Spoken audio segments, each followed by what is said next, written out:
I deem it a great privilege to have been given this opportunity of sharing with you some thoughts on the subject of Islam and other religions. We can safely divide the religions of the world into two major groups. One we might describe as the Aryan religions, and the other the Semitic religions. Among the Aryan religions, I would count Buddhism, Hinduism, and Zoroastrianism. Among the Semitic religions, of course, there would be Judaism, Christianity, and Islam. The last three, the Semitic religions, they, from the Muslim point of view, they have a common origin.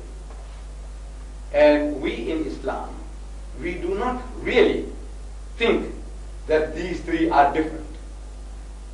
According to the Muslim belief, there is no such thing as Judaism and there is no such thing as Christianity. We term them all Islam, meaning the teachings of Moses, Jesus, and Muhammad, we say, was Islam. And the propounders, Moses, Jesus, and Muhammad, they were Muslims. Now, when the question arises, what do you think of Judaism? Is it a concoction? What do you think of Christianity? It doesn't exist. We say, no, what it means is this, that we believe that the teachings of these three great personalities, Moses, Jesus, and Muhammad, was one.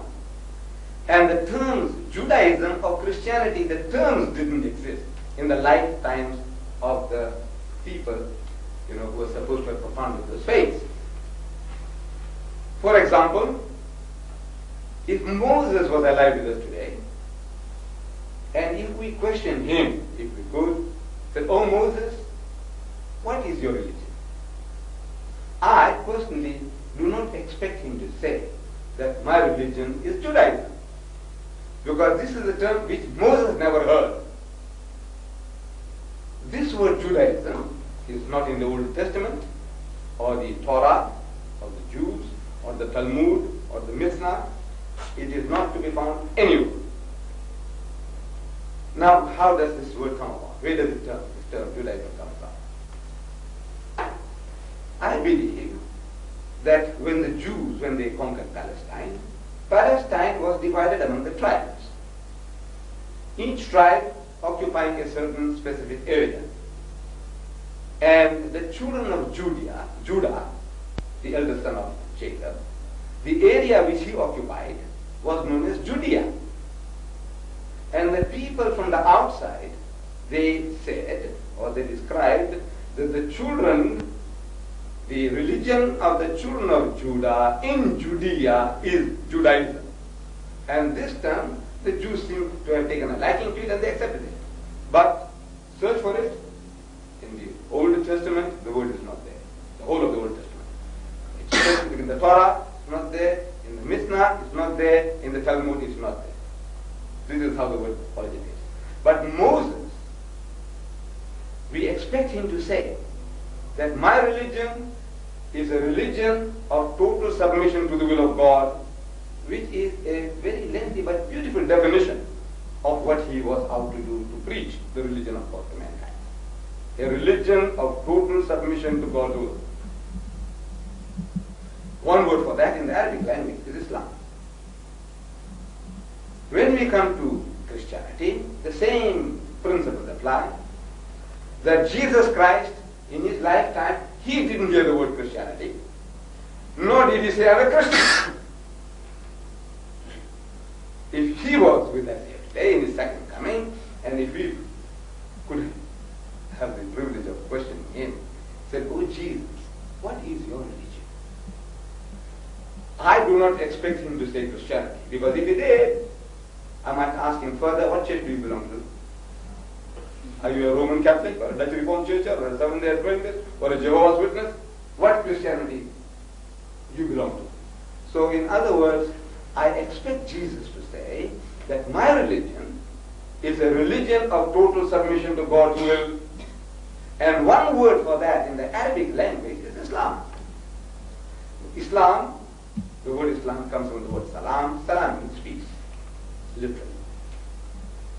In its religious connotation, Islam means a religion of total submission to the will of God. And the one who submits to such a system is called a Muslim. Again, the root word comes from salama, to submit, peace, achieve peace by submitting to a higher authority. And we who follow the religion of Islam, we say we are Muslims, meaning we have submitted our will to the will of God. Whatever He wants us to do, we are prepared to do. He says, according to the information we have received through Muhammad, that we shall not worship any other God but Allah. So we say we accept. We are told that we must accept Muhammad as a messenger of God. We accept. Say we mustn't touch alcohol. We will not. Say we can't eat pig. He says no, we won't eat it. He says don't gamble. We say we won't gamble. We must fast for 1 whole month. He says that we will fast. Everything that we are told, we say, we claim that we submit. And one word for that is Muslim, means one who has submitted. So we say Muhammad was a Muslim, we are Muslims. Jesus was a Muslim. In the Quran describes his disciples were Muslims, meaning they submitted the will to the will of God. Muslim doesn't mean the follower of Muhammad, it means one who has submitted. In the garden, if you remember, Garden of Gethsemane, Jesus Christ, He cried to His Lord and He said, "O my Father, if it be possible, let this cup pass away from me, but not as I will, but as thou wilt." Now that, not as I will, but as thou wilt, one word for that would be Muslim. He submitted. Whatever God wants him to do, he is prepared to go through with it. So we say, Moses was a Muslim, Jesus was a Muslim, Muhammad was a Muslim. Abraham was a Muslim. Anyone who submits his will to the will of God is a Muslim. And the religion which they all follow is Islam. Now, with regards to the religious books, these three great religions, Judaism, Christianity, and Islam, the two are contained in one book, Judaism and Christianity, the Old Testament and the New Testament. The Old Testament is the Bible of the Jews, the Old and the New put together, the Bible of the Christians. Then we Muslims, we say that if there is such a thing as an Old Testament, and if there is such a thing as a New Testament, we say that there is such a thing as a Last Testament.